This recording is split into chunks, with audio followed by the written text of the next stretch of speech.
ನಮಸ್ಕಾರ ಸ್ಪರ್ಧಾರ್ಥಿಗಳೇ. ಇವತ್ತಿನ ಈ ಡೈಲಿ ಕರೆಂಟ್ ಅಫೇರ್ಸ್ ಎಕ್ಸ್ಪ್ಲೇನರ್ಗೆ ನಿಮಗೆಲ್ಲರಿಗೂ ಸ್ವಾಗತ. ನಾವು ನೇರವಾಗಿ ವಿಷಯಕ್ಕೆ ಬಂದ್ಬಿಡೋಣ. ಕಾಂಪಿಟೇಟಿವ್ ಎಕ್ಸಾಮ್ಸ್, ಅದರಲ್ಲೂ ವಿಶೇಷವಾಗಿ ನಮ್ಮ ಕರ್ನಾಟಕದ ಪರೀಕ್ಷೆಗಳಿಗೆ ಬೇಕಾದ ಪಕ್ಕಾ ಪಿನ್ ಪಾಯಿಂಟ್ ಮಾಹಿತಿಯನ್ನ ನಾವಿಲ್ಲಿ ಕವರ್ ಮಾಡ್ತಾ ಇದೀವಿ. ಸೊ ಯಾವುದೇ ಟೈಮ್ ವೇಸ್ಟ್ ಮಾಡದೆ ಇವತ್ತಿನ ಪ್ರಮುಖ ವಿದ್ಯಮಾನಗಳನ್ನ ಶುರು ಮಾಡೋಣ ಬನ್ನಿ. ಇವತ್ತಿನ ನಮ್ಮ ಟಾಪಿಕ್ಸ್ನ 4 ಮೇನ್ ಭಾಗಗಳಾಗಿ ವಿಂಗಡಿಸಿದ್ದೀವಿ. 1 ರಾಷ್ಟ್ರೀಯ ಮತ್ತು ಆಡಳಿತ, 2 ವಿಜ್ಞಾನ ಮತ್ತು ರಕ್ಷಣೆ, 3 ಅಂತಾರಾಷ್ಟ್ರೀಯ ಮತ್ತು ಪರಿಸರ, ಮತ್ತು ಕೊನೆಯದಾಗಿ ನಮ್ಮ ಕರ್ನಾಟಕ ರಾಜ್ಯದ ಪ್ರಮುಖ ಸುದ್ದಿಗಳು. ಪ್ರತಿಯೊಂದು ಕೂಡ ಎಕ್ಸಾಮ್ಗೆ ತುಂಬಾನೇ ಇಂಪಾರ್ಟೆಂಟ್. ಸರಿ, ಈಗ ಮೊದಲನೇ ವಿಭಾಗ ಅಂದ್ರೆ ರಾಷ್ಟ್ರೀಯ ಮತ್ತು ಆಡಳಿತ ಕಡೆ ಗಮನ ಹರಿಸೋಣ. ಇಲ್ಲಿ ನಾವು 2 ಆತಂಕಕಾರಿ ವರದಿಗಳನ್ನ ನೋಡ್ಲೇಬೇಕು. ಮೊದಲನೇದು ಮಹಾತ್ಮ ಗಾಂಧಿ ರಾಷ್ಟ್ರೀಯ ಗ್ರಾಮೀಣ ಉದ್ಯೋಗ ಖಾತ್ರಿ ಯೋಜನೆ, ಅದೇ ನರೇಗಾ. 2025-26 ಸಾಲಿನಲ್ಲಿ ಸೃಷ್ಟಿಯಾದ ಕೆಲಸದ ದಿನಗಳಲ್ಲಿ ಬರೋಬ್ಬರಿ 21.5% ಭಾರಿ ಕುಸಿತ ಕಂಡುಬಂದಿದೆ. ಇದರಿಂದ ಪ್ರತಿ ಕುಟುಂಬಕ್ಕೆ ಸರಾಸರಿ 1,221 ರೂಪಾಯಿಗಳ ಆದಾಯ ನಷ್ಟವಾಗಿದೆ. ಇನ್ನು ಎರಡನೆಯದು ನೀತಿ ಆಯೋಗದ ರಿಪೋರ್ಟ್. ನಮ್ಮ ದೇಶದಲ್ಲಿ ಈಗ 14.71 ಲಕ್ಷ ಶಾಲೆಗಳಿವೆ ನಿಜ, ಆದರೆ ಹೈಸ್ಕೂಲ್ ಹಂತಕ್ಕೆ ಬರುವಷ್ಟರಲ್ಲಿ 40% ಮಕ್ಕಳು ಡ್ರಾಪ್ಔಟ್ ಆಗ್ತಾ ಇದ್ದಾರೆ. ಇದು ನಿಜಕ್ಕೂ ಯೋಚನೆ ಮಾಡಬೇಕಾದ ವಿಷಯ ಅಲ್ವಾ? ಈಗ ಹೆಲ್ತ್ ಸೆಕ್ಟರ್ನ ಡಿಜಿಟಲ್ ಇನಿಷಿಯೇಟಿವ್ಸ್ ಬಗ್ಗೆ ಮಾತಾಡೋಣ. ಇಲ್ಲಿ ಕನ್ಫ್ಯೂಸ್ ಆಗೋದು ಬೇಡ. 3ನೇ ಪಾಯಿಂಟ್ ನೋಡಿ, ಜನನಿ ಪ್ಲಾಟ್ಫಾರ್ಮ್. ಇದು ತಾಯಿ ಮತ್ತು ಮಗುವಿನ ಆರೋಗ್ಯವನ್ನ ಟ್ರ್ಯಾಕ್ ಮಾಡಕ್ಕೆ QR ಕೋಡ್ ಇರೋ ಡಿಜಿಟಲ್ ಕಾರ್ಡ್ಗಳನ್ನ ಕೊಡುತ್ತೆ. ಆದ್ರೆ 4ನೇ ಪಾಯಿಂಟ್, ಸ್ವಸ್ಥ ಭಾರತ್ ಪೋರ್ಟಲ್ ಅನ್ನೋದು ಬೇರೆ. ಇದು ನಮ್ಮ ದೇಶಾದ್ಯಂತ ಇರೋ ಬೇರೆ ಬೇರೆ ಆರೋಗ್ಯ ಕಾರ್ಯಕ್ರಮಗಳನ್ನ ಒಂದೇ ಪ್ಲಾಟ್ಫಾರ್ಮ್ ಅಡಿಯಲ್ಲಿ ತರುವಂತಹ ಪ್ರಯತ್ನ. ಇದು ಆಯುಷ್ಮಾನ್ ಭಾರತ್ ಡಿಜಿಟಲ್ ಮಿಷನ್ಗೆ ಪೂರಕವಾಗಿ ಕೆಲಸ ಮಾಡುತ್ತೆ. ಕ್ಲಿಯರ್ ಅಲ್ವಾ? ಇನ್ನು ಪಾಲಿಟಿ ಮತ್ತು ಇನ್ಫ್ರಾಸ್ಟ್ರಕ್ಚರ್ ವಿಷಯಕ್ಕೆ ಬಂದ್ರೆ ಇಲ್ಲಿ 4 ಪ್ರಮುಖ ಅಪ್ಡೇಟ್ಸ್ ಇವೆ. 5ನೇದು, ಚುನಾವಣಾ ಆಯುಕ್ತರ ನೇಮಕಾತಿಯಲ್ಲಿ ಸರ್ಕಾರದ ಪ್ರಾಬಲ್ಯದ ಬಗ್ಗೆ ಸುಪ್ರೀಂ ಕೋರ್ಟ್ ಅನೂಪ್ ಬರಣ್ವಾಲ್ ತೀರ್ಪಿನ ಮೂಲಕ ಗಂಭೀರ ಚರ್ಚೆ ನಡೆಸಿದೆ. 6ನೇದು, ತಮಿಳುನಾಡಿನಲ್ಲಿ ಅತಂತ್ರ ವಿಧಾನಸಭೆ ಬಂದಾಗ ಸಂವಿಧಾನದ 164(1) ವಿಧಿಯಡಿ ರಾಜ್ಯಪಾಲರ ಪಾತ್ರ ಎಷ್ಟು ಪ್ರಮುಖವಾಗಿತ್ತು ಅಂತ ನಾವು ನೋಡಿದ್ವಿ. ಈಗ ಇನ್ಫ್ರಾಸ್ಟ್ರಕ್ಚರ್ ಕಡೆ ಬಂದ್ರೆ 7ನೇ ಪಾಯಿಂಟ್, ಆಂಧ್ರಪ್ರದೇಶದ ವಿಶಾಖಪಟ್ಟಣಂನಲ್ಲಿ ಭಾರತದ 18ನೇ ರೈಲ್ವೆ ವಲಯ, ದಕ್ಷಿಣ ಕರಾವಳಿ ರೈಲ್ವೆ ಶುರುವಾಗಿದೆ. 8ನೇದು, ತೆಲಂಗಾಣದ ವಾರಂಗಲ್ನಲ್ಲಿ ಭಾರತದ ಮೊದಲನೇ PM ಮಿತ್ರ ಪಾರ್ಟ್ ಲಾಂಚ್ ಆಗಿದೆ. ಇದು 5F ಅಂದ್ರೆ farm to fibre to factory to fashion to foreign ಅನ್ನೋ ವಿಷನ್ ಮೇಲೆ ಕೆಲಸ ಮಾಡುತ್ತೆ. ಎಕ್ಸಾಮ್ಗೆ ಡೈರೆಕ್ಟಾಗಿ ಕೇಳುವಂತಹ ಕೆಲವು ಕ್ವಿಕ್ ಫ್ಯಾಕ್ಟ್ಸ್ ಎಲ್ಲಿವೆ, ಮರಿಬೇಡಿ. 9ನೇದು, ಬೇಪೋರ್ ಉರು. ಇದು ಕೇರಳದ ಕಲ್ಲಿಕೋಟೆಯಲ್ಲಿ ಮರದಿಂದಲೇ ಮಾಡೋ ಒಂದು ಸಾಂಪ್ರದಾಯಿಕ ದೋಣಿ. 10ನೇದು, ಮಿಜೋರಾಂನ ಕಾವರ್ತ ನಾರ್ತ್ ಗ್ರಾಮ ಪಂಚಾಯತ್ ನ್ಯಾಷನಲ್ ಲೆವೆಲ್ನಲ್ಲಿ ಅತ್ಯಂತ ಸ್ವಚ್ಛ ಮತ್ತು ಹಸಿರು ಪಂಚಾಯತ್ ಅಂತ ಅವಾರ್ಡ್ ಗೆದ್ದಿದೆ. 11ನೇದು, ಮೇ 11ರಂದು ರಾಷ್ಟ್ರೀಯ ತಂತ್ರಜ್ಞಾನ ದಿನ ಆಚರಿಸ್ತೀವಿ. ಇದು 1998ರ ಪೋಖ್ರಾನ್ 2 ಅಣು ಪರೀಕ್ಷೆಯ ನೆನಪಿಗಾಗಿ. 12ನೇದು, 2026ರ ಏಷ್ಯನ್ ವೇಟ್ ಲಿಫ್ಟಿಂಗ್ ಚಾಂಪಿಯನ್ಶಿಪ್ಗೆ ನಮ್ಮ ಗುಜರಾತ್ ಆತಿಥ್ಯ ವಹಿಸ್ತಾ ಇದೆ. ಇವಾಗ ಒಂದು ಕ್ವಿಕ್ ಮೈಂಡ್ ಚೆಕ್ ಮಾಡೋಣ. 2026ರಲ್ಲಿ ಏಷ್ಯನ್ ವೇಟ್ ಲಿಫ್ಟಿಂಗ್ ಚಾಂಪಿಯನ್ಶಿಪ್ಗೆ ಯಾವ ರಾಜ್ಯ ಆತಿಥ್ಯ ವಹಿಸುತ್ತೆ? ಡೆಲ್ಲಿ, ಗುಜರಾತ್, ಹರಿಯಾಣ ಅಥವಾ ಒಡಿಶಾ? ಯೋಚನೆ ಮಾಡಿ. ಸರಿಯಾದ ಉತ್ತರ ಗುಜರಾತ್. ಬರೋಬ್ಬರಿ 44 ವರ್ಷಗಳ ನಂತರ ಈ ಚಾಂಪಿಯನ್ಶಿಪ್ ನಮ್ಮ ಭಾರತಕ್ಕೆ ವಾಪಸ್ ಬರ್ತಾ ಇರೋದು ನಿಜಕ್ಕೂ ಹೆಮ್ಮೆಯ ವಿಷಯ. ಸರಿ, ಈಗ ನಮ್ಮ 2ನೇ ವಿಭಾಗಕ್ಕೆ ಹೋಗೋಣ. ಅದೇ ವಿಜ್ಞಾನ ಮತ್ತು ರಕ್ಷಣೆ. ಇಲ್ಲಿ ತುಂಬಾನೇ ಇಂಟ್ರೆಸ್ಟಿಂಗ್ ಅಪ್ಡೇಟ್ಸ್ ಇವೆ. ಡಿಫೆನ್ಸ್ ಸೆಕ್ಟರ್ನಲ್ಲಿ ಏನೇನಾಗ್ತಿದೆ? 13ನೇ ಪಾಯಿಂಟ್, ನಮ್ಮ DRDO ಮತ್ತು ಇಂಡಿಯನ್ ಏರ್ಫೋರ್ಸ್ ಸೇರಿ ತಾರಾ ಅನ್ನೋ ಒಂದು ಪ್ರಿಸಿಷನ್ ಗ್ಲೈಡ್ ವೆಪನ್ನ ಯಶಸ್ವಿಯಾಗಿ ಟೆಸ್ಟ್ ಮಾಡಿದ್ದಾರೆ. 14ನೇದು, ಗೋವಾದಲ್ಲಿ ಅಚಲ್ ಅನ್ನೋ ಅದಮ್ಯ ವರ್ಗದ ಫಾಸ್ಟ್ ಪೆಟ್ರೋಲ್ ವೆಸಲ್ನ ಕಮಿಷನ್ ಮಾಡಲಾಗಿದೆ. ಇನ್ನು 15ನೇ ಪಾಯಿಂಟ್, ಬಹಳ ಮುಖ್ಯವಾದ ನೇಮಕಾತಿಗಳು. ಲೆಫ್ಟಿನೆಂಟ್ ಜನರಲ್ NS ಸುಬ್ರಮಣಿ ಅವರು ಹೊಸ CDS ಆಗಿ ಹಾಗೂ ವೈಸ್ ಅಡ್ಮಿರಲ್ ಕೃಷ್ಣ ಸ್ವಾಮಿನಾಥನ್ ಅವರು ನೌಕಾಪಡೆಯ ನೂತನ ಮುಖ್ಯಸ್ಥರಾಗಿ ನೇಮಕಗೊಂಡಿದ್ದಾರೆ. ಇದನ್ನ ನೋಟ್ ಮಾಡ್ಕೊಡಿ. ಈಗ ಸ್ವಲ್ಪ ಟೆಕ್ನಾಲಜಿ ಕಡೆ ಬರೋಣ. 16ನೇ ಪಾಯಿಂಟ್, ಸ್ಕೈರೂಟ್ ಏರೋಸ್ಪೇಸ್ $1.1 ಬಿಲಿಯನ್ ಮೌಲ್ಯ ತಲುಪಿ ಭಾರತದ ಮೊದಲ ಸ್ಪೇಸ್ ಟೆಕ್ ಯೂನಿಕಾನ್ ಆಗಿ ಹಿಸ್ಟ್ರಿ ಕ್ರಿಯೇಟ್ ಮಾಡಿದೆ. 17ನೇದು, ಬ್ಯಾಂಕಿಂಗ್ ರಂಗಕ್ಕೆ ಸೈಬರ್ ಸೆಕ್ಯುರಿಟಿ ವಾರ್ನಿಂಗ್ ಬಂದಿದೆ, ಅದರಲ್ಲೂ ಮಿಥೋಸ್ AI ಮಾಡೆಲ್ನಿಂದ. 18ನೇ ಪಾಯಿಂಟ್ ತುಂಬಾನೇ ಇನ್ನೋವೇಟಿವ್ ಆಗಿದೆ. CSIR-CRRA ಸಂಸ್ಥೆಯವರು ವೇಸ್ಟ್ ಪ್ಲಾಸ್ಟಿಕ್ನ ಬಳಸಿ D&D KMP ಎಕ್ಸ್‌ಪ್ರೆಸ್ ವೇಯಲ್ಲಿ ರಸ್ತೆ ನಿರ್ಮಿಸಿದ್ದಾರೆ. ಇದು ಸುಮ್ಮನೆ ರಸ್ತೆ ಅಲ್ಲ, ಏಷ್ಯಾ ಬುಕ್ ಆಫ್ ರೆಕಾರ್ಡ್ಸ್ನಲ್ಲೇ ಸೇರ್ಪಡೆಯಾಗಿದೆ. ಇವಾಗ ಮತ್ತೊಂದು ಕ್ವಿಕ್ ಟೆಸ್ಟ್. ಹೊಸದಾಗಿ ಸೇರ್ಪಡೆಗೊಂಡ ICGS ಅಚಲ್ ಯಾವ ಕ್ಲಾಸ್ ಅಥವಾ ವರ್ಗದ ವೇಗದ ಗಸ್ತು ನೌಕೆಯಾಗಿದೆ? ವಿಕ್ರಮ್, ಸಮರ್, ಅದಮ್ಯ ಅಥವಾ ಸಂಕಲ್ಪ್? ಆನ್ಸರ್ ಮಾಡೋಕೆ ಟ್ರೈ ಮಾಡಿ.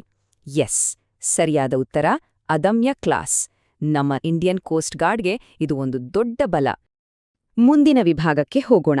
3ನೇ ಸೆಕ್ಷನ್, ಅಂತಾರಾಷ್ಟ್ರೀಯ ಮತ್ತು ಪರಿಸರ. ಗ್ಲೋಬಲ್ ಲೆವೆಲ್ನಲ್ಲಿ ಏನಾಗ್ತಿದೆ ಅಂತ ನೋಡೋಣ. ಜಾಗತಿಕ ಮಟ್ಟದಲ್ಲಿ ನಮ್ಮ ಭಾರತದ ಹೆಜ್ಜೆಗುರುತುಗಳು. 19ನೇದು, ಗಿರ್ಮಿಟ್ಟಿಯ ವಲಸಿಗರ ಪರಂಪರೆಯನ್ನ ಕಾಪಾಡೋಕೆ ಭಾರತವು ಟ್ರಿನಿಡ್ಯಾಡ್ ಮತ್ತು ಟೊಬಾಗೊ ಜೊತೆ ಬರೋಬ್ಬರಿ 8 ಒಪ್ಪಂದಗಳಿಗೆ ಸೈನ್ ಮಾಡಿದೆ. 20ನೇದು, ಸುರಿನಾಮ್ನ ಪರಾಮರಿಬೋದಲ್ಲಿ 9ನೇ ಜಂಟಿ ಆಯೋಗದ ಸಭೆ ನಡೆದಿದೆ. ಈಗ ಪ್ರಶಸ್ತಿಗಳ ವಿಚಾರಕ್ಕೆ ಬರೋಣ. 21ನೇದು, ಸುಡಾನ್ ಪತ್ರಕರ್ತರ ಸಿಂಡಿಕೇಟ್ಗೆ ಪ್ರತಿಷ್ಠಿತ ಯುನೆಸ್ಕೋ ಪತ್ರಿಕಾ ಸ್ವಾತಂತ್ರ್ಯ ಪ್ರಶಸ್ತಿ ಸಿಕ್ಕಿದೆ. 22ನೇದು, ರಿಚರ್ಡ್ ಲೆವರ್ ಅವರಿಗೆ ಆರ್ಚಿಬಾಲ್ಡ್ ಪ್ರಶಸ್ತಿ ಲಭಿಸಿದೆ. ಮತ್ತು 23ನೇದು, ನಮ್ಮ ದೆಹಲಿಯ ಸೈನ್ಸ್ ಟೀಚರ್ ಸೋಮಾ ಮಂಡಲ್ ಅವರು ಕೇಂಬ್ರಿಡ್ಜ್ ಡೆಡಿಕೇಟೆಡ್ ಟೀಚರ್ ಅವಾರ್ಡ್ನ ದಕ್ಷಿಣ ಏಷ್ಯಾ ವಿನ್ನರ್ ಆಗಿದ್ದಾರೆ. ನಮ್ ದೇಶಕ್ಕೆ ಎಷ್ಟು ದೊಡ್ಡ ಹೆಮ್ಮೆ ಅಲ್ವಾ?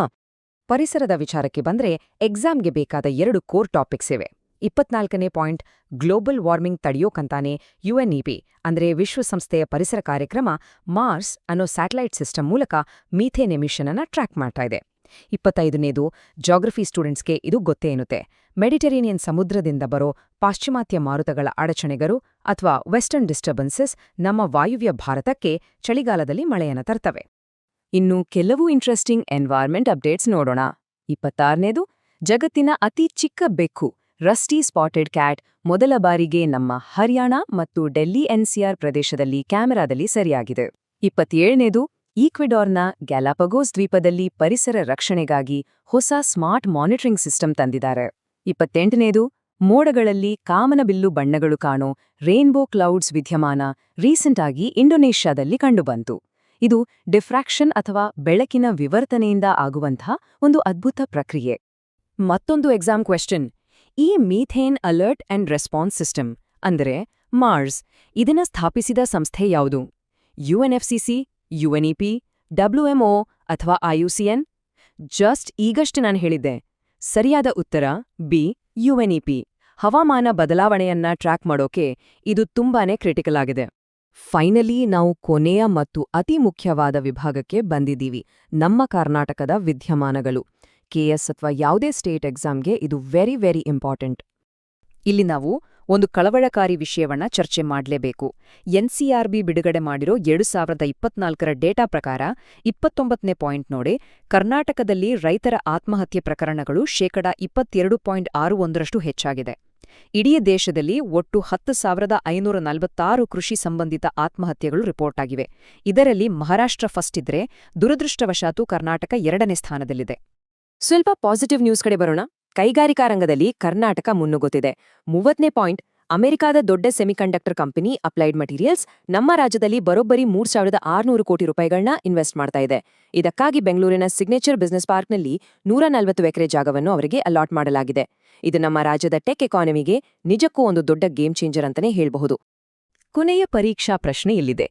2024ರ NCRB ರಿಪೋರ್ಟ್ ಪ್ರಕಾರ ರೈತರ ಆತ್ಮಹತ್ಯೆಗಳ ಸಂಖ್ಯೆಯಲ್ಲಿ ಯಾವ ರಾಜ್ಯ ಮೊದಲ ಸ್ಥಾನದಲ್ಲಿದೆ? ಕರ್ನಾಟಕ, ತೆಲಂಗಾಣ, ಮಹಾರಾಷ್ಟ್ರ ಅಥವಾ ಮಧ್ಯಪ್ರದೇಶ್? ಆನ್ಸರ್ ತುಂಬಾ ಕ್ಲಿಯರ್ ಆಗಿದೆ, ಮಹಾರಾಷ್ಟ್ರ. ಆದ್ರೆ ಆಸ್ ಅನ್ ಆಸ್ಪಿರೆಂಟ್ ನಾವು ನೆನಪಿಡಬೇಕಾದ ಇನ್ನೊಂದು ಕಹಿ ಸತ್ಯ ಅಂದ್ರೆ ಕರ್ನಾಟಕ ಈ ಲಿಸ್ಟ್ನಲ್ಲಿ 2ನೇ ಸ್ಥಾನದಲ್ಲಿದೆ ಅನ್ನೋದು. ನೋಡಿ, ಕಾಂಪಿಟೇಟಿವ್ ಎಕ್ಸಾಮ್ಸ್ನಲ್ಲಿ ಗೆಲ್ಲಬೇಕು ಅಂದ್ರೆ ಬರೀ ಓದೋದಲ್ಲ, ರಿವಿಷನ್ ಮಾಡೋದು ತುಂಬಾನೇ ಮುಖ್ಯ. ಇವತ್ತಿನ ಎಕ್ಸ್ಪ್ಲೇನರ್ನಲ್ಲಿ ನಾವು ಬರೋಬ್ಬರಿ 30 ವಿಭಿನ್ನ ಫ್ಯಾಕ್ಟ್ಸ್ ಅಂಡ್ ಫಿಗರ್ಸ್ನ ಕವರ್ ಮಾಡಿದ್ದೀವಿ. ಈಗ ನೀವೇ ನಿಮ್ಮನ್ನ ಕೇಳ್ಕೊಳ್ಳಿ, ಈ 30 ಪಾಯಿಂಟ್ಸ್ನಲ್ಲಿ ನಿಮಗೆ ಎಷ್ಟು ಪಾಯಿಂಟ್ಸ್ ಈಗಲೇ ನೆನಪಿದೆ? ಮರ್ತೋಗಿದ್ರೆ ಟೆನ್ಷನ್ ಬೇಡ, ಈ ಡೇಟಾವನ್ನ ಪದೇ ಪದೇ ರಿವೈಸ್ ಮಾಡಿ. ಆಗ ಮಾತ್ರ ನೀವು ಕಾಂಪಿಟೇಷನ್ನಲ್ಲಿ ಯಾವಾಗ್ಲೂ ಒಂದು ಹೆಜ್ಜೆ ಮುಂದೆ ಇರ್ತೀರಾ. ಸರಿ, ಹಾಗಾದ್ರೆ ಕೀಪ್ ಲರ್ನಿಂಗ್, ಕೀಪ್ ರಿವೈಸಿಂಗ್. ನಾವು ಇಲ್ಲಿ ಬರೀ ಸುದ್ದಿಗಳನ್ನು ಮೇಲ್ನೋಟಕ್ಕೆ ಓದಿ ಹೇಳಲ್ಲ, ಬದಲಾಗಿ ಪ್ರಸ್ತುತ ವಿದ್ಯಮಾನಗಳನ್ನ ಆಳವಾಗಿ ವಿಶ್ಲೇಷಣೆ ಮಾಡ್ತೀವಿ. ಇದು ನಿಮ್ಮ ಜ್ಞಾನವನ್ನ ಪರೀಕ್ಷೆ ಮಾಡೋದರ ಜೊತೆಗೆ ಹೊಸ ವಿಚಾರಗಳನ್ನ ಕಲಿಯೋಕೆ ಒಂದು ಅದ್ಭುತ ವೇದಿಕೆ. ಸಿದ್ಧರಿದ್ದೀರಾ? ಬನ್ನಿ ಶುರು ಮಾಡೋಣ. ಮೊದಲನೇ ವಿಭಾಗ ರಾಷ್ಟ್ರೀಯ ನೀತಿ ಮತ್ತು ಆಡಳಿತ, ಸಂವಿಧಾನಿಕ ನೇಮಕಾತಿಗಳು ಮತ್ತು ಗ್ರಾಮೀಣ ಆರ್ಥಿಕತೆ. ನಮ್ಮ ಮೊದಲ ಸವಾಲಿಗೆ ಕಾಲಿಡೋಣ. ಈಗ ಪ್ರಶ್ನೆ 1. ಈ ಎರಡು ಸ್ಟೇಟ್ಮೆಂಟ್ಗಳನ್ನ ಸ್ವಲ್ಪ ಗಮನಿಸಿ. 1. 2023ರ ಸಿಇಸಿ ಕಾಯ್ದೆಯು ಆಯ್ಕೆ ಸಮಿತಿಯಿಂದ ಸುಪ್ರೀಂ ಕೋರ್ಟ್ನ ಮುಖ್ಯ ನ್ಯಾಯಮೂರ್ತಿಯನ್ನು ಅಂದ್ರೆ ಸಿಜೆಐ ಅವರನ್ನ ಕೈಬಿಟ್ಟು ಕ್ಯಾಬಿನೆಟ್ ಸಚಿವರನ್ನು ಸೇರಿಸಿದೆ. 2. ಸಂವಿಧಾನದ 164 ಒಂದನೇ ವಿಧಿಯು ಅತಂತ್ರ ವಿಧಾನಸಭೆ ಅಂದ್ರೆ ಹಂಗ್ ಅಸೆಂಬ್ಲಿ ಸೃಷ್ಟಿಯಾದಾಗ ಮುಖ್ಯಮಂತ್ರಿಯನ್ನು ಆಯ್ಕೆ ಮಾಡುವ ನಿರ್ದಿಷ್ಟ ಮಾನದಂಡಗಳನ್ನು ಸ್ಪಷ್ಟವಾಗಿ ವಿವರಿಸುತ್ತದೆ. ಇವುಗಳಲ್ಲಿ ಯಾವುದು ಸರಿ ಅಂತೀರಾ? ಇದರ ಹಿಂದಿರೋ ಲಾಜಿಕ್ ಬಗ್ಗೆ ಒಂಕ್ಷಣ ಯೋಚಿಸಿ. ಸರಿ, ಈಗ ಸರಿಯಾದ ಉತ್ತರ ಏನು ಅಂತ ನೋಡೋಣ. ಮೊದಲನೇ ಹೇಳಿಕೆ ಸಂಪೂರ್ಣವಾಗಿ ಸತ್ಯ. ಅನೂಪ್ ಬರಣ್ವಾಲ್ ತೀರ್ಪಿನ ನಂತರ ಬಂದ 2023ರ ಹೊಸ ಕಾಯ್ದೆ ಕಾರ್ಯಾಂಗಕ್ಕೆ ಹೆಚ್ಚಿನ ಅಧಿಕಾರ ನೀಡಿದೆ. ಆದ್ರೆ ಎರಡನೇ ಹೇಳಿಕೆ ಇದೆಯಲ್ಲ, ಅದು ತಪ್ಪು. ಯಾಕಂದ್ರೆ ನಮ್ಮ ಸಂವಿಧಾನ ಅತಂತ್ರ ವಿಧಾನಸಭೆಯ ಬಗ್ಗೆ ಸಂಪೂರ್ಣವಾಗಿ ಮೌನವಾಗಿದೆ. 164(1) ವಿಧಿ ಹೇಳೋದಿಷ್ಟೇ, ರಾಜ್ಯಪಾಲರು ಮುಖ್ಯಮಂತ್ರಿಯನ್ನ ನೇಮಿಸ್ತಾರೆ ಅಂತ. ಅಲ್ಲಿ ಅತಂತ್ರ ಸ್ಥಿತಿಯ ಮಾನದಂಡಗಳ ಬಗ್ಗೆ ಯಾವ ಉಲ್ಲೇಖವೂ ಇಲ್ಲ. ಅದಕ್ಕಾಗಿಯೇ ನಾವು ಸರ್ಕಾರಿಯ ಮತ್ತು ಪುಂಚ್ ಆಯೋಗದ ಮಾರ್ಗಸೂಚಿಗಳನ್ನು ಅವಲಂಬಿಸಬೇಕಾಗುತ್ತೆ. ಪರ್ಫೆಕ್ಟ್. ಈಗ ನಮ್ಮ ಎರಡನೇ ಪ್ರಶ್ನೆಗೋಗೋಣ. ಗ್ರಾಮೀಣ ಆರ್ಥಿಕತೆಯ ಈ ಎರಡು ಅಂಶಗಳನ್ನು ಮೌಲ್ಯಮಾಪನೆ ಮಾಡಿ. 1. 2025-26 ಸಾಲಿನಲ್ಲಿ ಎಂಜಿಎನ್ಆರ್ಇಜಿಎಸ್ ಅಡಿಯಲ್ಲಿ 100 ದಿನಗಳ ಕೆಲಸ ಪೂರೈಸಿದ ಕುಟುಂಬಗಳ ಸಂಖ್ಯೆಯಲ್ಲಿ 40.5% ಕುಸಿತ ಕಂಡುಬಂದಿದೆ. 2. ಎನ್ಸಿಆರ್ಬಿ 2024ರ ಡೇಟಾ ಪ್ರಕಾರ ಕರ್ನಾಟಕದಲ್ಲಿ ರೈತರ ಆತ್ಮಹತ್ಯೆ ಪ್ರಮಾಣ 22.61% ಹೆಚ್ಚಾಗಿದೆ. ಈ ಎರಡೂ ಹೇಳಿಕೆಗಳು ನಿಜನಾ? ಇದು ರಾಷ್ಟ್ರೀಯ ಉದ್ಯೋಗ ದತ್ತಾಂಶ ಮತ್ತು ರಾಜ್ಯದ ಕೃಷಿ ಬಿಕ್ಕಟ್ಟನ್ನು ಬಸೆಯುವಂಥ ಒಂದು ಕಾಂಪ್ಲೆಕ್ಸ್ ಪ್ರಶ್ನೆ. ಇಲ್ಲಿರೋ ಡೇಟಾವನ್ನ ಗಮನಿಸಿದರೆ ಇದು ಎಷ್ಟು ಆತಂಕಕಾರಿ ಅಂತ ನಮಗೆ ಅರ್ಥ ಆಗುತ್ತೆ. ಹೌದು, ಈ ಎರಡೂ ಹೇಳಿಕೆಗಳು ಸಂಪೂರ್ಣ ಸತ್ಯ. ಡೇಟಾ ಪ್ರಕಾರ ಎಂಜಿಎನ್ಆರ್ಜಿಎಸ್ ಉದ್ಯೋಗ ಕುಸಿತದಿಂದಾಗಿ ಪ್ರತಿ ಕುಟುಂಬಕ್ಕೆ ಸರಾಸರಿ 1,221 ರೂಪಾಯಿ ಆದಾಯ ನಷ್ಟವಾಗಿದೆ. ಇನ್ನು ಎನ್ಸಿಆರ್ಬಿ ವರದಿ ನೋಡಿದರೆ ದೇಶಾದ್ಯಂತ ರೈತರ ಆತ್ಮಹತ್ಯೆ ಸ್ವಲ್ಪ ಕಡಿಮೆಯಾಗಿದ್ರೂ ನಮ್ಮ ಕರ್ನಾಟಕದಲ್ಲಿ ಅದು 2,423ರಿಂದ 2,091ಕ್ಕೆ ಏರಿಕೆಯಾಗಿದೆ. ಅಂದ್ರೆ ಬರೋಬ್ಬರಿ 22.61% ಜಂಪ್. ಇದು ನಮ್ಮ ಗ್ರಾಮೀಣ ಆರ್ಥಿಕತೆಯ ಕಠೋರ ವಾಸ್ತವವನ್ನ ಬಿಚ್ಚಿಡುತ್ತೆ. ಸರಿ, ಈಗ ಮುಂದಿನ ವಿಭಾಗಕ್ಕೆ ಹೋಗೋಣ. ವಿಭಾಗ 2 ತಂತ್ರಜ್ಞಾನ ಮತ್ತು ರಕ್ಷಣಾ ವಲಯ, ಆವಿಷ್ಕಾರಗಳು ಮತ್ತು ಬೆದರಿಕೆಗಳು. ಪ್ರಶ್ನೆ 3. ಇತ್ತೀಚಿನ ತಾಂತ್ರಿಕ ಬೆಳವಣಿಗೆಗಳ ಈ ಪಟ್ಟಿಯಲ್ಲಿ ತಪ್ಪಾಗಿ ಮ್ಯಾಚ್ ಆಗಿರೋದನ್ನ ಗುರುತಿಸಿ.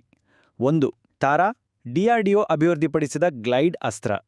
2. ಸ್ಕೈರೂಟ್, ಭಾರತದ ಮೊದಲ ಬಾಹ್ಯಾಕಾಶ ಟೆಕ್ ಯೂನಿಕಾರ್ನ್. 3.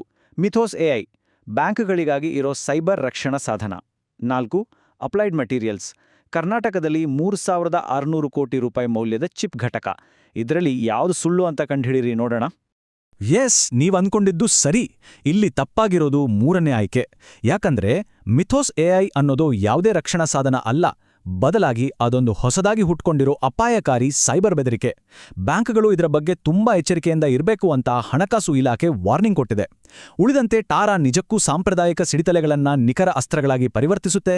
ಸ್ಕೈರೂಟ್ $1.1 ಬಿಲಿಯನ್ ಮೌಲ್ಯದೊಂದಿಗೆ ನಮ್ಮ ಮೊದಲ ಸ್ಪೇಸ್ ಟೆಕ್ ಯೂನಿಕಾರ್ನಾಗೆ ಹೊರಹೊಮ್ಮಿದೆ ಮತ್ತು ಅಪ್ಲೈಡ್ ಮಟೀರಿಯಲ್ಸ್ ಬೆಂಗಳೂರಿನಲ್ಲಿ 140 ಎಕರೆ ಜಾಗ ಪಡೆದುಕೊಂಡಿರೋದು ಕೂಡ ಅಕ್ಷರಶಃ ಸತ್ಯ.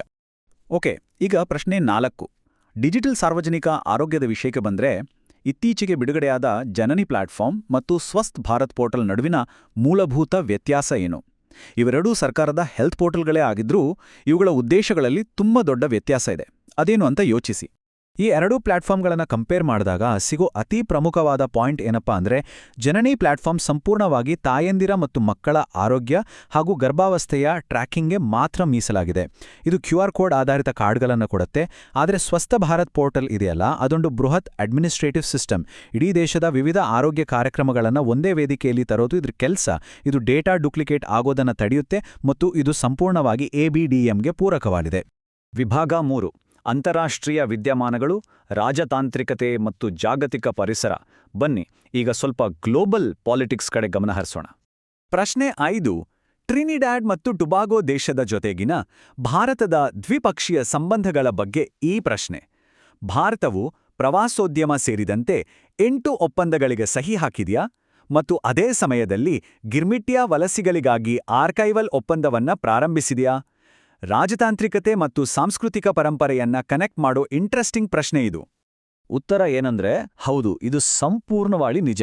ವಿದೇಶಾಂಗ ಸಚಿವ ಎಸ್ ಜೈಶಂಕರ್ ಅವರು ಪ್ರವಾಸೋದ್ಯಮ, ಆರೋಗ್ಯ, ಐಟಿ ಸೇರಿದಂತೆ ಬರೋಬ್ಬರಿ 8 ಒಪ್ಪಂದಗಳಿಗೆ ಸಹಿ ಹಾಕಿದ್ದಾರೆ. ಅಷ್ಟೇ ಅಲ್ಲದೆ ಅಲ್ಲಿನ ವಿದ್ಯಾರ್ಥಿಗಳಿಗೆ 2,000 ಲ್ಯಾಪ್ಟಾಪ್ಗಳನ್ನು ಕೂಡ ವಿತರಿಸಿದ್ದಾರೆ. ಇದರಲ್ಲಿ ಎಲ್ಲಕ್ಕಿಂತ ಮುಖ್ಯವಾದ ವಿಷಯ ಅಂದ್ರೆ ಈ ಆರ್ಕೈವಲ್ ಒಪ್ಪಂದ. 19ನೇ ಶತಮಾನದಲ್ಲಿ ಬ್ರಿಟಿಷರಿಂದ ಕರೆದೊಯ್ಯಲ್ಪಟ್ಟ ಗಿರ್ಮಿಟಿಯ ಕಾರ್ಮಿಕರ ವಂಶಸ್ಥರು ತಮ್ಮ ಪೂರ್ವಜರ ಬೇರುಗಳನ್ನ ಭಾರತದಲ್ಲಿ ಹುಡುಕೋದಕ್ಕೆ ಇದು ತುಂಬಾ ಹೆಲ್ಪ್ ಮಾಡುತ್ತೆ. ಮುಂದಿನ ಪ್ರಶ್ನೆ 6. ಜಗತ್ತಿನಾದ್ಯಂತ ನಡೀತಿರುವ ಈ ಇಂಟರ್ನ್ಯಾಷನಲ್ ಡೆವಲಪ್ಮೆಂಟ್ಗಳನ್ನ ಭೌಗೋಳಿಕವಾಗಿ ಮ್ಯಾಚ್ ಮಾಡೋಣ ಬನ್ನಿ. 1. ಕಲ್ಲಿದ್ದಲು ಮತ್ತು ತ್ಯಾಜ್ಯಕ್ಕೂ ವಿಸ್ತರಣೆಯಾಗ್ತಿರುವ ಮಾರ್ಸ್ ಯೋಜನೆ. 2. 9ನೇ JCM ಅನ್ನು ಆಯೋಜಿಸಿದ ಸುರಿನಾಮ್. 3. ಸ್ಮಾರ್ಟ್ ಐಲ್ಯಾಂಡ್ ಮಾನಿಟರಿಂಗ್ ಮಾದರಿಯನ್ನ ಬಳಸಿರುವ ಗ್ಯಾಲಪಗೋಸ್. ಈ 3ರ ಬಗ್ಗೆ ನಾವೀಗ ಕ್ವಿಕ್ ಆಗಿ ತಿಳಿದುಕೊಳ್ಳೋಣ. ಇಲ್ಲಿ ನೀವು ನೋಟ್ ಮಾಡಿಕೊಳ್ಬೇಕಾದ ಪ್ರಮುಖ ಭೌಗೋಳಿಕ ಫ್ಯಾಕ್ಟ್ಸ್ ಏನು ಗೊತ್ತಾ? ಮೊದಲನೆಯದಾಗಿ UNEP ಯ ಮಾರ್ಸ್ ಅಂದ್ರೆ methane alert and response system ಉಪಗ್ರಹಗಳನ್ನು ಬಳಸಿ ಮೀಥೇನ್ ಸೋರಿಕೆಯನ್ನ ಪತ್ತೆ ಹಚ್ಚುತ್ತೆ. ಇನ್ನು ದಕ್ಷಿಣ ಅಮೆರಿಕಾದ ಸುರಿನಾಮ್ ದೇಶ ಬ್ರೆಜಿಲ್ ಮತ್ತು ಫ್ರೆಂಚ್ ಗಯಾನಾದೊಂದಿಗೆ ತನ್ನ ಗಡಿಯನ್ನ ಹಂಚಿಕೊಂಡಿದೆ. ಕೊನೆಯದಾಗಿ ಈ ಗ್ಯಾಲಪಗೋಸ್ ದ್ವೀಪಗಳು ಸಮಭಾಜಕ ವೃತ್ತದಲ್ಲಿವೆ ಮತ್ತು ಜ್ವಾಲಾಮುಖಿಗಳಿಂದ ನಿರ್ಮಾಣವಾಗಿರೋ ಅತ್ಯಂತ ಕಿರಿಯ ದ್ವೀಪಗಳನ್ನೇ ಇವು ಹೊಂದಿವೆ. ಈಗ ವಿಭಾಗ 4 ರಾಜ್ಯ ಮತ್ತು ಪರಿಸರ ವ್ಯವಹಾರಗಳು, ಪರಿಸರ ವಿಜ್ಞಾನ ಮತ್ತು ಸಾಧನೆಗಳು. ಪ್ರಶ್ನೆ 7. ಪರಿಸರ ವಿಜ್ಞಾನದ ಒಂದು ತುಂಬಾನೇ ಟ್ರಿಕ್ಕಿ ಪ್ರಶ್ನೆ ನಿಮಗಾಗಿಲ್ಲಿದೆ. ವಾತಾವರಣದ ಈ ವಿದ್ಯಮಾನವನ್ನ ಸರಿಯಾಗಿ ಗುರುತಿಸಿ. ಮಳೆಬಿಲ್ಲು ಮೋಡಗಳು ಅಂದ್ರೆ ರೈನ್ಬೋ ಕ್ಲೌಡ್ಸ್ ವಕ್ಲೀಭವನದಿಂದ ಉಂಟಾಗುತ್ತವೆಯೇ ಮತ್ತು ಸಾಂಪ್ರದಾಯಿಕ ಮಳೆಬಿಲ್ಲುಗಳು ವಿವರ್ತನೆಯಿಂದ ಉಂಟಾಗುತ್ತವೆಯೇ? ಇದು ಸರಿಯೋ ತಪ್ಪೋ? ಸ್ವಲ್ಪ ಯೋಚಿಸಿ ಹೇಳಿ. ಆ ಹೇಳಿಕೆ ಸಂಪೂರ್ಣವಾಗಿ ಉಲ್ಟಾ ಆಗಿದೆ, ಅಂದ್ರೆ ಅದು ತಪ್ಪು. ಮಳೆಬಿಲ್ಲು ಮೋಡಗಳು ತೆಳುವಾದ ಮೋಡಗಳಲ್ಲಿನ ಸಣ್ಣ ನೀರಿನ ಹನಿಗಳಿಂದ ಬೆಳಕಿನ ವಿವರ್ತನೆ ಅಂದ್ರೆ ಡಿಫ್ರಾಕ್ಷನ್ನಿಂದ ಉಂಟಾಗ್ತವೆ. ಆದರೆ ಸಾಂಪ್ರದಾಯಿಕ ಮಳೆಬಿಲ್ಲುಗಳು ಮಳೆ ಹನಿಗಳಲ್ಲಿ ಬೆಳಕಿನ ವಕ್ರೀಭವನ ಅಂದ್ರೆ ರಿಫ್ರಾಕ್ಷನ್ ಮತ್ತು ಪ್ರತಿಫಲನದಿಂದ ಉಂಟಾಗ್ತವೆ. ಕಾಂಪಿಟೇಟಿವ್ ಎಕ್ಸಾಮ್ಸ್ ಅಲ್ಲಿ ಸ್ಟೂಡೆಂಟ್ಸ್ ಪದೇ ಪದೇ ಕನ್ಫ್ಯೂಸ್ ಆಗೋ ಪಾಯಿಂಟ್ ಇದು. ಸರಿ, ಈಗ ಪ್ರಶ್ನೆ 8. ಈ ಕೆಳಗಿನ ಯಾವ ರಾಷ್ಟ್ರೀಯ ಸಾಧನೆಗಳನ್ನ ಸರಿಯಾಗಿ ಹೇಳಲಾಗಿದೆ? 1. ಮಿಜೋರಾಂನ ಕಾವರ್ತಹ ನಾರ್ತ್ ಕ್ಲೀನ್ ಪಂಚಾಯತ್ ಪ್ರಶಸ್ತಿ ಗೆದ್ದಿದೆ. 2. CSIR CRRI ಸಂಸ್ಥೆ ಜಿಯೋಸೆಲ್ ಪ್ಲಾಸ್ಟಿಕ್ ರಸ್ತೆಗಳನ್ನು ನಿರ್ಮಿಸಿದೆ. 3. ನೂತನ ದಕ್ಷಿಣ ಕರಾವಳಿ ರೈಲ್ವೆಯ ಅಂದ್ರೆ ಸೌತ್ ಕೋಸ್ಟ್ ರೈಲ್ವೆ ಕೇಂದ್ರ ಕಚೇರಿ ವಿಶಾಖಪಟ್ಟಣದಲ್ಲಿದೆ. ಆಬ್ಸಲ್ಯೂಟ್ಲಿ, ಈ 3 ಸಾಧನೆಗಳು ಸರಿಯಾಗಿವೆ. ಮಿಜೋರಂನ ಆ ಗ್ರಾಮ 1 ಕೋಟಿ ರೂಪಾಯಿ ಬಹುಮಾನವನ್ನ ಗೆದ್ಕೊಂಡಿದೆ. ಇನ್ನು CSIR CRI ಸಂಸ್ಥೆ 20-25 ಟನ್ ಬಳಕೆಯಾಗದ ವೇಸ್ಟ್ ಪ್ಲಾಸ್ಟಿಕ್ ಅನ್ನ ಬಳಸಿ ಫರೀದಾಬಾದ್ ಎಕ್ಸ್‌ಪ್ರೆಸ್ ವೇಯಲ್ಲಿ ರಸ್ತೆ ನಿರ್ಮಿಸುವ ಮೂಲಕ ವೇಸ್ಟ್ ಟು ವೆಲ್ತ್ ಗುರಿಯನ್ನ ಸಾಧಿಸಿದೆ. ಮತ್ತು ಭಾರತದ 18ನೇ ರೈಲ್ವೆ ವಲಯವಾಗಿ SCOR ರೂಪುಗೊಂಡಿದ್ದು ಇದರ ಪ್ರಧಾನ ಕಚೇರಿ ವಿಶಾಖಪಟ್ಟಣದಲ್ಲಿದೆ. ವಿಭಾಗ 5 ಅಂತಿಮ ವಿಶ್ಲೇಷಣೆ, ಶಿಕ್ಷಣ ಮತ್ತು ಭವಿಷ್ಯದ ತಂತ್ರಜ್ಞಾನ. ನಾವೀಗ ಈ ಎಕ್ಸ್‌ಪ್ಲೇನರ್ನ ಅಂತಿಮ ಘಟ್ಟಕ್ಕೆ ತಲುಪಿದ್ದೇವೆ. ನೀತಿ ಆಯೋಗ ಭಾರತದ ಶಿಕ್ಷಣ ವ್ಯವಸ್ಥೆಯನ್ನ ಒಂದು ಪಿರಮಿಡ್ಗೆ ಹೋಲಿಸಿದೆ. ನಿಮಗ್ಗೊತ್ತಾ, ನಮ್ಮಲ್ಲಿ 10ರಲ್ಲಿ 4 ಮಕ್ಕಳು ಹೈಸ್ಕೂಲ್ ತಲುಪುವಷ್ಟರಲ್ಲೇ ಶಾಲೆಯಿಂದ ಹೊರಗುಳಿಯುತ್ತಿದ್ದಾರೆ. ಇದನ್ನ ಲೀಕಿ ಪೈಪ್ಲೈನ್ ಸಮಸ್ಯೆ ಅಂತ ಕರೆಯಲಾಗುತ್ತೆ. ಇದನ್ನ ಸರಿಪಡಿಸೋಕೆ ಆಯೋಗ ಸಿಲಿಂಡ್ರಿಕಲ್ ಸ್ಕೂಲಿಂಗ್ ಮಾದರಿಯನ್ನ ಶಿಫಾರಸು ಮಾಡಿದೆ. ಅಂದ್ರೆ 1ನೇ ತರಗತಿಯಿಂದ 12ನೇ ತರಗತಿಯವರೆಗಿನ ಎಲ್ಲಾ ಶಿಕ್ಷಣವನ್ನ ಒಂದೇ ಸೂರಿನಡಿ ಒಂದೇ ಶಾಲೆಯಲ್ಲಿ ನೀಡುವ ಸಂಯೋಜಿತ ವ್ಯವಸ್ಥೆಯನ್ನ ತರೋದು ಇದರ ಮುಖ್ಯ ಉದ್ದೇಶ. ಮತ್ತು ಇಲ್ಲಿದೆ ನಮ್ಮ ಅಂತಿಮ ಪ್ರಶ್ನೆ ನಿಮ್ಮೆಲ್ಲರ ಆಲೋಚನೆಗಾಗಿ. ಮೇ 11ರಂದು ನಾವು ರಾಷ್ಟ್ರೀಯ ತಂತ್ರಜ್ಞಾನ ದಿನವನ್ನ ಜವಾಬ್ದಾರಿಯುತ ನಾವೀನ್ಯತೆ ಅನ್ನೋ ಥೀಮ್ನೊಂದಿಗೆ ಆಚರಿಸಿದೆವು. ಆದರೆ ನೀತಿ ಆಯೋಗ ಎಚ್ಚರಿಸಿರೋ ಹಾಗೆ 3ನೇ ತರಗತಿಯಿಂದಲೇ ಕೃತಕ ಬುದ್ಧಿಮತ್ತೆಯನ್ನ ಅಂದ್ರೆ AIಯನ್ನ ಪರಿಚಯಿಸಿದ್ರೆ ಮಕ್ಕಳ ಸ್ವತಂತ್ರ ಆಲೋಚನಾ ಶಕ್ತಿಯನ್ನ ಕುಗ್ಗಿಸದಂತೆ ಭಾರತ ಅದನ್ನ ಹೇಗೆ ಜಾರಿಗೆ ತರಲಿದೆ? ಈ ವಾರ್ನಿಂಗ್ ಮತ್ತು ಫ್ಯೂಚರ್ ಟೆಕ್ನಾಲಜಿಯ ನಡುವಿನ ಬ್ಯಾಲೆನ್ಸ್ ಅನ್ನ ನಾವೆಲ್ಲರೂ ಹೇಗೆ ಕಾಪಾಡಿಕೊಳ್ತೇವೆ? ಇದೊಂದು ನಿಜಕ್ಕೂ ದೊಡ್ಡ ಪ್ರಶ್ನೆ. ಈ ಆಳವಾದ ಯೋಚನೆಯೊಂದಿಗೆ ಇಂದಿನ ನಮ್ಮ ಈ ಎಕ್ಸ್‌ಪ್ಲೇನರ್ ಸೆಷನ್ ಅನ್ನು ಮುಕ್ತಾಯಗೊಳಿಸೋಣ. ಪ್ರಸ್ತುತ ವಿದ್ಯಮಾನಗಳ ಇಂಥದ್ದೇ ಒಳನೋಟಗಳಿಗಾಗಿ ಕಲಿಯುವುದನ್ನು ಮುಂದುವರಿಸಿ.